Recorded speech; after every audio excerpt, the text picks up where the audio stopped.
Canadians are looking for deals for their groceries and all of their goods during this high inflation environment, but I didn't think they'd be driving to America for it. Let's break this down.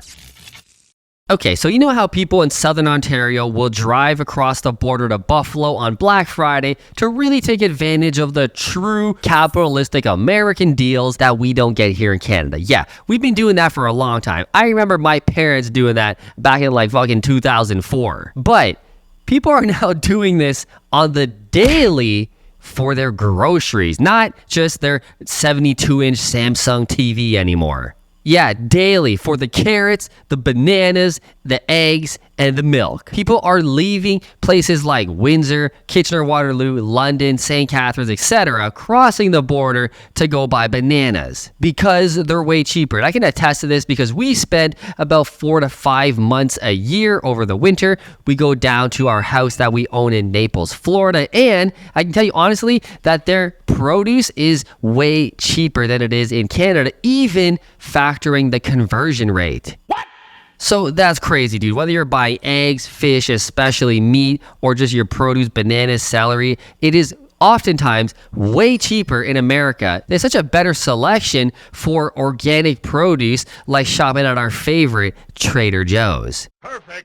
Yo, the house we bought in Naples, Florida, it was a contingent on how close are we to a Trader Joe's and a Whole Foods, and it turns out our house is about 2 minutes away from Trader Joe's. You think that was an accident? You think that was a fucking accident? No, it wasn't. Trader Joe's rules, best prices, best organic produce, and people are making the trip over the border for food. But the point is, people are leaving Canada to go buy groceries. Question is, when's the next step going to be when people just start leaving Canada entirely? Which is, it's coming. Now, this isn't just an Ontario thing as well. There's a mom in BC who freaking drives across the border to Montana, good old Montana, to go buy the groceries there as well. So it's not just an Ontario thing. This is happening countrywide. Now, for this mom in BC going to Montana or other families, they have noted that they're saving $300 a month on their family grocery bills, even when factoring that conversion rate. And yes, our Canadian dollar has been going down for the past couple months. It doesn't matter. This mom is still saving $300 a month. So is it worth it for you to drive all the way to the border for $300 savings? Depending where you're at, how close you are, might be a smart idea. Now, why are groceries cheaper in America? Let's talk about that. Why is this even happening? Canada is a great first world country. We have access to all the same things. You know, we're only 15 minutes across the border in some of these examples. Why is food so much cheaper in America? Number one, are you ready for it? You're not going to be surprised, or maybe you are. The reason why food is just that much more expensive in Canada, even 15 minutes away from the border, is because of the carbon tax.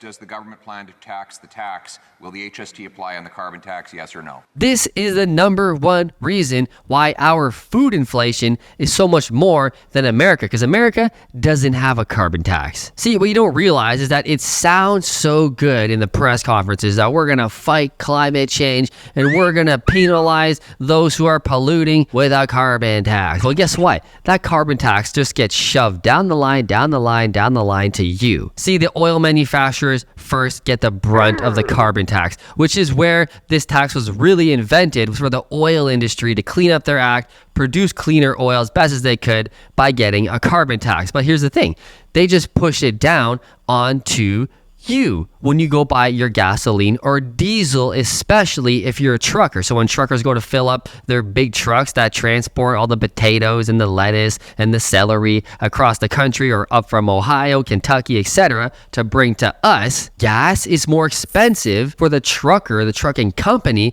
to fill up. So what do? Well, they still got to make their profit. That ain't changing. So in order to get that profit, they're going to charge you a little more. They're going to charge the grocery chain a little more because gas was more to fill up. So now the grocery store gets charged more for this carbon tax. And what does the grocery store do?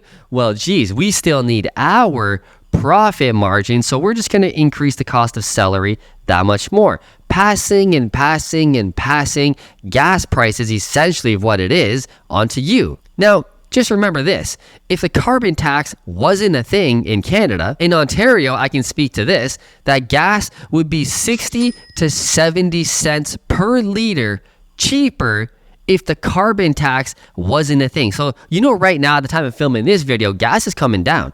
Oil is coming down. So right now to fill up your car, you're paying anywhere between $135 to $140 a liter to fill up your car. So let's just call it $140. If the carbon tax wasn't a thing, right now, gas in Ontario would be 80 cents a liter. 80 cents. Dude, that's like 2004 prices. I remember being in high school, filling up my mom's Ford Windstar van, thinking I was cool, driving to school in grade 12 in the Windstar. Anyway, I had to pay for gas with my job, and gas then, I remember, was between 70 and 80 cents. We'd be paying 2004, 2006 gas prices if the carbon tax wasn't a thing. See, in America, the gas is way cheaper. When we drive down to Florida every single year and the whole time we're there, even with the conversion rate, I've done the math. Theirs is in gallons, ours is in liters. I got to do a lot of math. But it ends up literally being around 90 cents to $1 a liter Canadian to fill up in America. But as soon as I come home, at that time, I was paying $150, $160, all thanks to the carbon tax.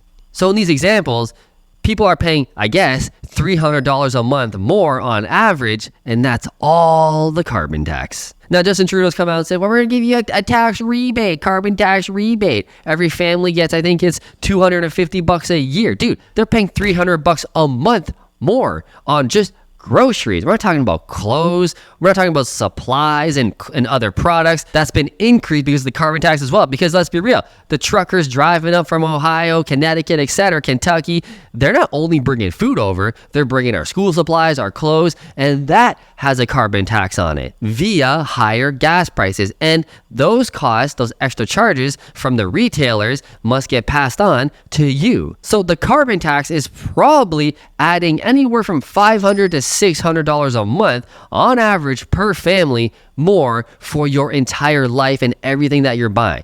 $500 to $600 a month more. Now, what Pierre Poilievre wants to do the second he gets in and wins prime minister is cut the tax, axe the tax. How much better off would the average Canadian family be if they had $500 a month more in their pocket via lower costs on everything? Dude, that's a lot of money.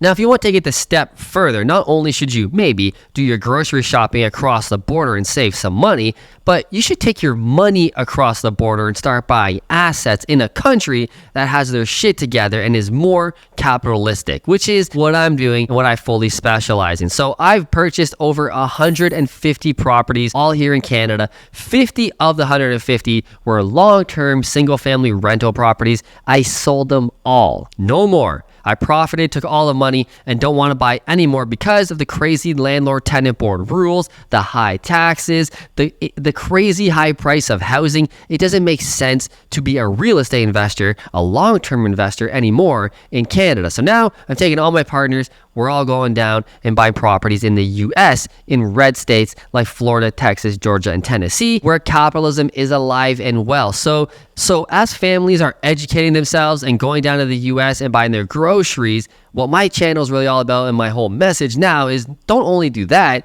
take your money out of Canada, fuck Canada, put it in the US and get it to work there. Specifically, real estate, which is what I really like. I built my entire net worth. I've made millions and millions of dollars, self-made, multimillionaire, all from real estate. Now we're going to do it again and double it, triple it by buying quality real estate in the US. So if you are a Canadian and you're sick of the bullshit, the high prices, dude, I get you, but you're still in the matrix. You got to break free from all that and start building a business, start buying assets, start buying real estate in America. Now you're probably overwhelmed, like, well, how do I do that? Cross-border taxes is too great. No, it's not, dude. Check out my free course below where I show you, a Canadian citizen, how to buy real estate in the US. And I'll tell you, it's way friggin' easier than you think. It's actually so easy, and you can make way more money. Financing is so much easier. Taxes are better. The properties cash flow way more, and it's a much more stable housing market as well, which may surprise you based on what happened with 2008 and all that stuff. But since then, they've totally rehauled their entire financing structure and how they give out mortgages. So that risk really isn't there anymore. And the housing market now is so much more stable than it is in Canada. I mean, look at our grocery prices and how inflation has wreaked havoc on our entire life. It ain't stable here at all. It's only going to get worse. So let me know in the comments below, are you buying groceries in the US? Do you live near the border? Is this something you should probably do or thinking about? And are you interested in buying real estate in the US? Let me know in the comments below. I'll see you in the next video.